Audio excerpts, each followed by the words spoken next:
Yana o'sha kesarva bo'ladimi, tabiiy tug'ruq bo'ladimi, asoratlaridan ko'p uchraydigan holatlar bolani boshini faqat bir tomonga qarab yotishi. Bu yerda ko'pincha onani ayblashadi. Men aytaman, onalarni xursand qilib qo'ymoqchiman. Bu yerda birinchi navbatda ayb sizlarda emas, ayb hech kimda emas. Bu tug'ruq jarayonida olingan jarohatning asorati o'zi bolada raddomdan chiqqan holatda уже bo'ladi.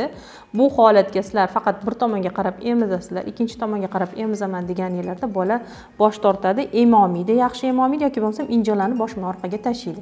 Bu yerda onalarni ayblashadi, lekin asli bolada уже travma bo'lgan bo'ladi va bola o'sha tomonga qarab emishga qiynaladi, chunki o'sha bo'yni og'riydi. Shuning uchun faqat bir tomondan emib qoladi va bir tomonga qarab yotadi. Agar bolani bo'ynida o'ng tomonida travma bo'ladigan bo'lsa, bolani boshi har doim chap tomonga qarab yotadi. Uyda, raddomda o'zinglar buni aniqlashinglar mumkin. Mana boya aytdim, ko'z yoshiga qarasanglar bo'ladi, ko'karishiga qarasanglar bo'ladi, emishiga qarasanglar bo'ladi. Yana bir qaraydigan tomoninglar shu boshini qaysi tomonga qarab yotishi.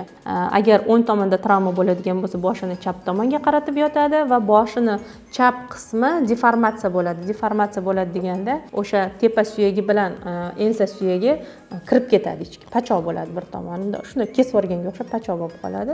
Agar chap tomonda travma bo'ladigan bo'lsa, bola faqat o'ng tomonga qaraydi-da va boshini ensa va tepa suyaklarida deformatsiya yuzaga keladi. Deformatsiya faqat ensa bilan tepa suyagida bo'lmaydi. Agar bu yerda qishayish yuzaga keladigan bo'lsa, oldingi suyaklar ham bunga moslashadi-da, xuddiki buralib qolgandaqa plagiocefaliya holatlari yuzaga keladi. Shundan ham bilsa bo'ladi.